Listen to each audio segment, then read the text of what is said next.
विषय विज्ञान कक्षा 10, जिसका हम पढ़ेंगे आज अध्याय 1 रासायनिक अभिक्रियाएं एवं समीकरण। सबसे पहले देखते हैं रासायनिक अभिक्रिया। तो रासायनिक अभिक्रिया क्या होती है? रासायनिक अभिक्रिया में एक या अधिक पदार्थ आपस में अंतर क्रिया करके परिवर्तित होते हैं और एक या अधिक भिन्न रासायनिक गुण वाले पदार्थ बनाते हैं। ऐसी अभिक्रियाओं को ही रासायनिक अभिक्रिया कहते हैं। मतलब जब एक या अधिक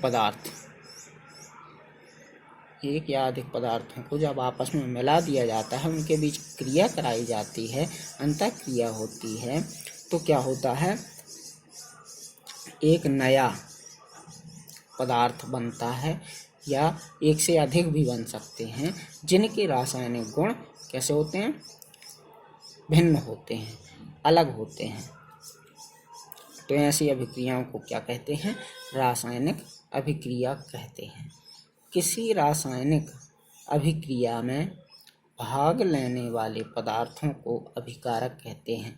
मतलब जब कोई रासायनिक अभिक्रिया होगी तो उसमें सबसे पहले जो पदार्थ भाग लेते हैं, जो पदार्थ उस रासायनिक अभिक्रिया को करने के लिए भाग लेते हैं, जो उस क्रिया में भाग लेते हैं, उनको क्या कहते हैं? अभिकारक कहते हैं।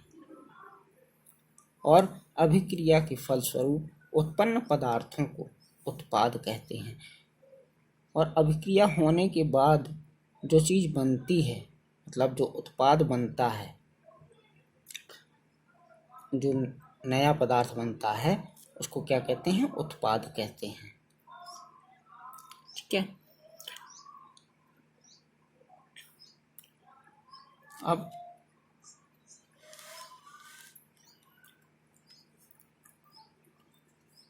किसी रासायनिक अभिक्रिया में ना तो द्रव्यमान नष्ट होता है और ना ही बनता है, केवल पदार्थों का परिवर्तन होता है।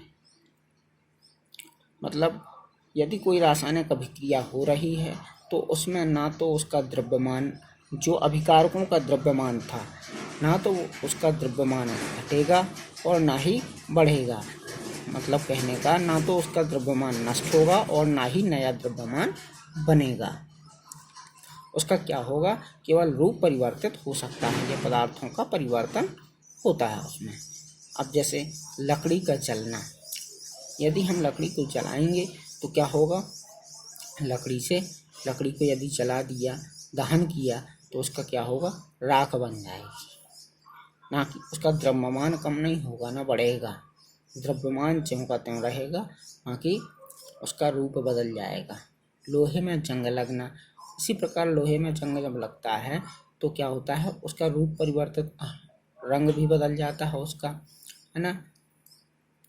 और लेकिन उसका द्रव्यमान नष्ट नहीं होता। दूध से दही बनना, ये सभी क्या है? रासायनिक अभिक्रिया हैं। अब देखिए, ये जो अभिकारक होते हैं, इस तरफ बाईं ओर जो लिखा जाता है रासायनिक अभिक्रिया में, वो क्या होते हैं? अभिकारक। और जो दाईं ओर होते हैं वो उत्पाद होते हैं। ठीक है।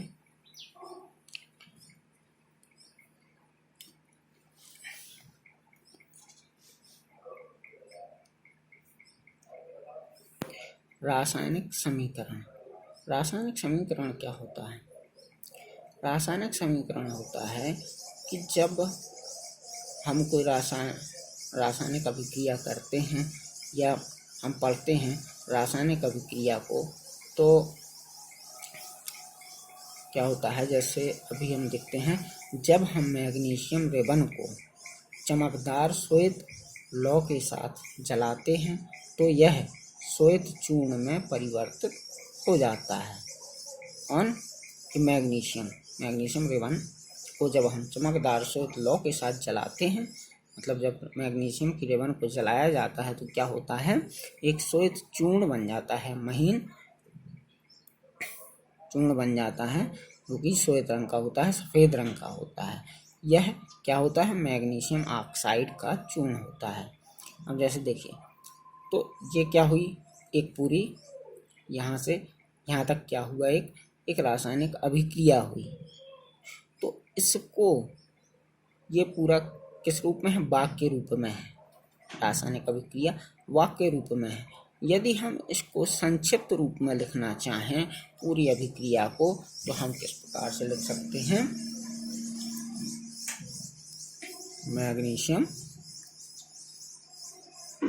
मैग्नीशियम को जलाते हैं ऑक्सीजन की उपस्थिति में, ये शब्द समीकरण कहलाता है।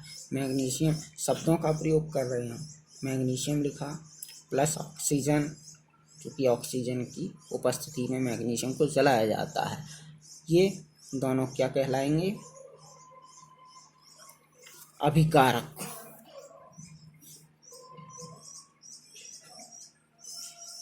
अभिकारक, ठीक है। और ये तीर के दाईं ओर क्या कहलाएगा? मैग्नीशियम ऑक्साइड बना। जब मैग्नीशियम को ऑक्सीजन की उपस्थिति में जलाया गया तो मैग्नीशियम ऑक्साइड का चूर्ण बना, ये कहलाएगा उत्पाद। तो अभिकारकों के बीच में जब एक से अधिक अभिकारक होते हैं तो उनके बीच में प्लस का चिन्ह लगा दिया जाता है, और ये जो तीर का निशान होता है ये अभिक्रिया की दिशा को बताता है, क्योंकि अभिक्रिया इस ओर हो रही है। मैग्नीशियम को जब ऑक्सीजन की उपस्थिति में जलाते हैं तो मैग्नीशियम ऑक्साइड बन रहा है, मतलब ये इस दिशा में रासायनिक अभिक्रिया हो रही है। इसलिए तीर के निशान को दाहिनी ओर लगाते हैं, ये हमें अभिक्रिया की दिशा को बताता है। तो अभिकारक को हमेशा बाईं ओर लिखा जाता है और उत्पाद को दाईं ओर लिखा जाता है। तो ये कहलाता है LHS और ये कहलाता है RHS। अब यदि हम इसको, ये क्या है? शब्द समीकरण, शब्द समीकरण। अब यदि हम इसको और संक्षिप्त करना चाहें, ये शब्द समीकरण से भी यदि हम संक्षिप्त करना चाहें तो उसको हम सूत्र समीकरण के रूप में भी लिख सकते हैं। सूत्र समीकरण के रूप में वो कैसे लिखेंगे? जैसे मैग्नीशियम का सूत्र क्या होता है? Mg, और फिर ऑक्सीजन की उपस्थिति में मैग्नीशियम को जलाया जाता है तो यहाँ लिख देंगे हम O2, और फिर लगाएंगे तीर का निशान, ये हमें अभिक्रिया की दिशा को बताएगा। फिर बन जाएगा MgO।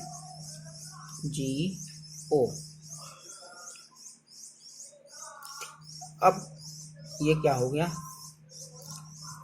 Magnesium oxide. ये शब्द समीकरण से हमने बनाया क्या? सूत्र समीकरण। ये सबसे संक्षिप्त रूप है समीकरण का, रासायनिक समीकरण का संक्षिप्त रूप।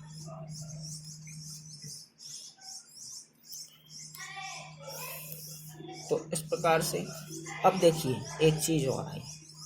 अब यहाँ पर देखते हैं हम मैग्नीशियम, ये दोनों बराबर हैं क्या? नहीं। संतुलित है? नहीं है। अभी ये समीकरण संतुलित नहीं है। क्यों नहीं है? क्योंकि इस तरफ अब बताया था, अभी थोड़ी देर पहले बताया था कि ना तो द्रव्यमान कम होता है मतलब नष्ट होता है, और ना ही द्रव्यमान नया बनता है। मतलब जितना द्रव्यमान इस ओर होगा उतना ही द्रव्यमान इस ओर भी होगा।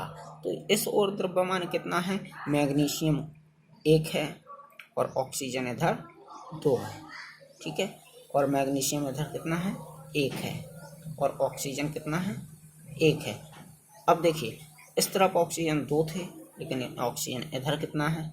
1 ही है। तो ये संतुलित नहीं है। जब तक यहाँ 2 नहीं हो जाएंगे ऑक्सीजन, तो ये संतुलित नहीं होगा। तो इसके लिए हम क्या करेंगे? तो इसके लिए हम देखते हैं, यहाँ पर लगा देंगे 2, ठीक है। अब यहाँ पर ऑक्सीजन 2 हो गए।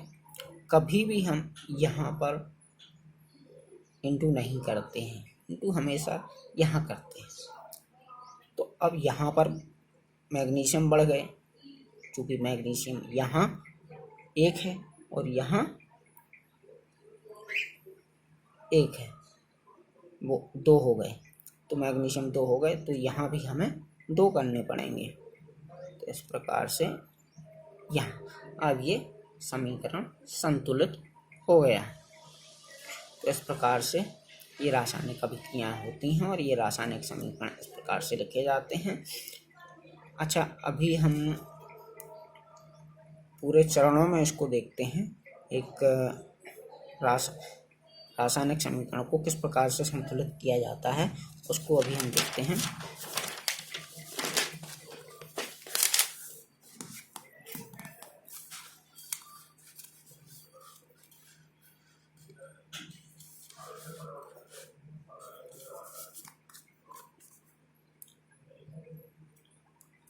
रासायनिक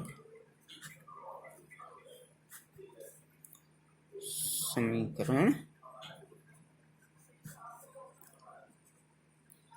को संतुलित करना।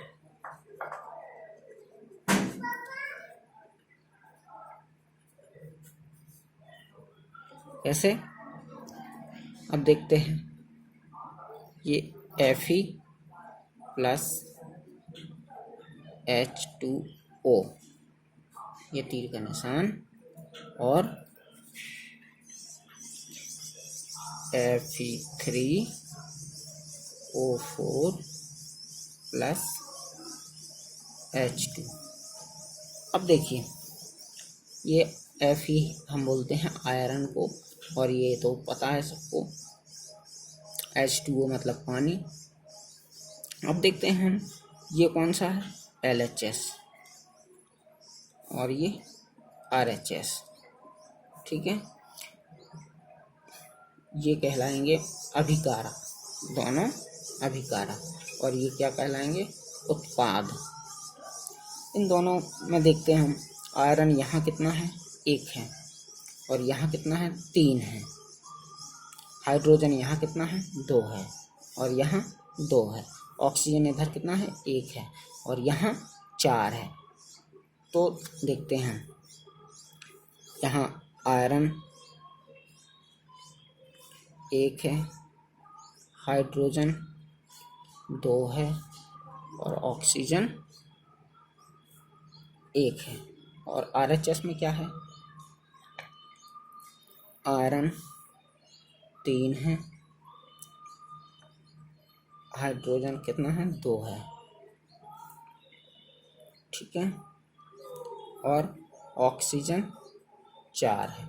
अब बताइए आप, 2 3 4, इधर 4 हुए टोटल, और यहाँ कितने हुए, 3 2 5 4 9। अंतर है अभी, इसका और इसका द्रव्यमान बराबर नहीं है, मतलब इस पूरे का द्रव्यमान और इस पूरे का द्रव्यमान अभी बराबर नहीं है। और चूंकि अभी हमने पढ़ा था द्रव्यमान वो मतलब द्रव्यमान ना तो नष्ट होता है और ना ही नया बनता है, तो बराबर होना चाहिए। जितना द्रव्यमान यहाँ होगा उतना ही द्रव्यमान यहाँ होगा, तभी वो संतुलित समीकरण होगा। तो इसके लिए हम देखते हैं कैसे किया जाता है रासायनिक समीकरण संतुलित। सबसे पहले हम देखते हैं इसमें सबसे बड़ा क्या है। सबसे बड़ा मतलब जिसकी संख्या ज़्यादा है, किसकी है, यहाँ पर देखते हैं हम, ये दोनों में देखते हैं, चाहे वो इस तरफ हो या फिर इस तरफ, दाईं ओर हो या बाईं ओर हो, जिसकी सबसे ज़्यादा होगी सबसे पहले हम उसको देखेंगे। तो इसमें देखते हैं हम 3 और 4 7, ये सबसे ज़्यादा है इसका तो एक ही है, इसका 3 है, 2 और 1 3, इसका 2 है, मतलब ये सबसे ज़्यादा है। और अब इसमें भी देखेंगे Fe3O4, इसमें भी देखेंगे क्या, इसमें भी Fe3 है, O4 4 है, तो इसमें क्या ऑक्सीजन ज़्यादा है। तो सबसे पहले हम ऑक्सीजन को देखेंगे, ऑक्सीजन को संतुलित करेंगे। तो पहले चरण में क्या करेंगे हम, स्टेप फर्स्ट, स्टेप फर्स्ट में सबसे पहले हम देखेंगे कि ऑक्सीजन 4 है इधर, तो इधर भी होना चाहिए बराबर। तो सबसे पहले हम समीकरण पूरा लिखते जाएंगे। सबसे पहले Fe लिखा, फिर H2O लिखा, ठीक है, फिर Fe3O4 प्लस H2। तो अब क्या करेंगे हम, O इधर 4 हैं तो हम यहाँ कर देंगे 4। अब होगा यहाँ पर 4O, ठीक है, और यहाँ भी 4O है। ऑक्सीजन 4 हैं, यहाँ भी ऑक्सीजन 4 हो गए। क्योंकि बताया था कि यहाँ कभी भी गुणा नहीं होता है, गुणा हमेशा यहाँ होता है। अब देखते हैं हम आयरन। आयरन चूँकि 3 है, दूसरे स्टेप में, स्टेप दूसरा, इसमें देखते हैं सबसे पहले हम Fe प्लस 4H2O, फिर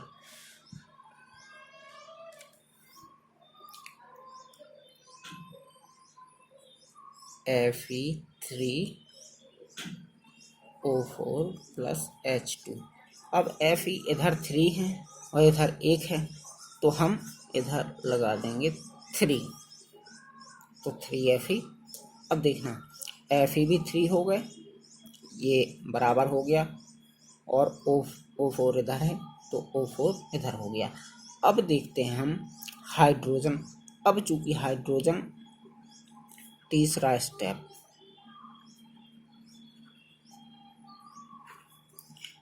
तीसरे स्टेप में देखते हैं हाइड्रोजन। देखो आयरन संतुलित हो गया, 3 आयरन इधर है तो 3 आयरन इधर है।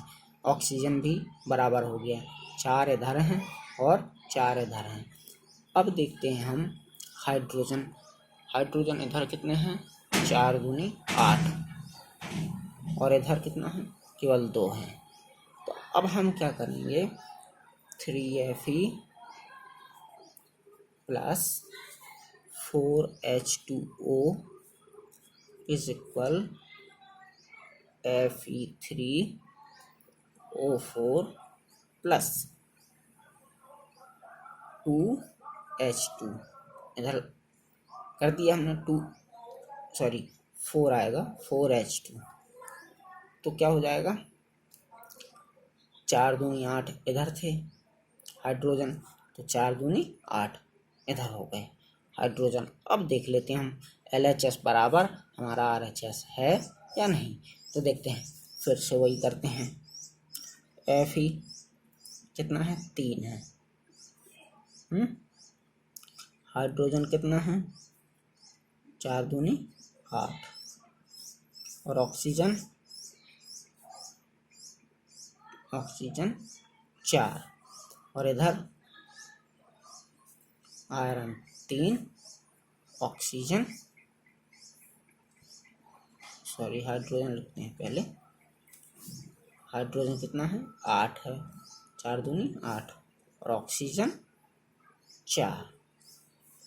इस प्रकार से अब देख लीजिए, आयरन 3 इधर भी है तो आयरन 3 इधर भी है, हाइड्रोजन 8 इधर भी है तो हाइड्रोजन का 8 इधर भी है, और ऑक्सीजन का 4 इधर है तो ऑक्सीजन का 4 इधर भी है। इस प्रकार से ये अपना समीकरण संतुलित हो गया, ठीक है। इस प्रकार से रासायनिक समीकरण को संतुलित किया जाता है। कितना भी बड़ा रासायनिक समीकरण हो, हम इस प्रकार से स्टेप बाय स्टेप उसको संतुलित कर सकते हैं, ठीक है।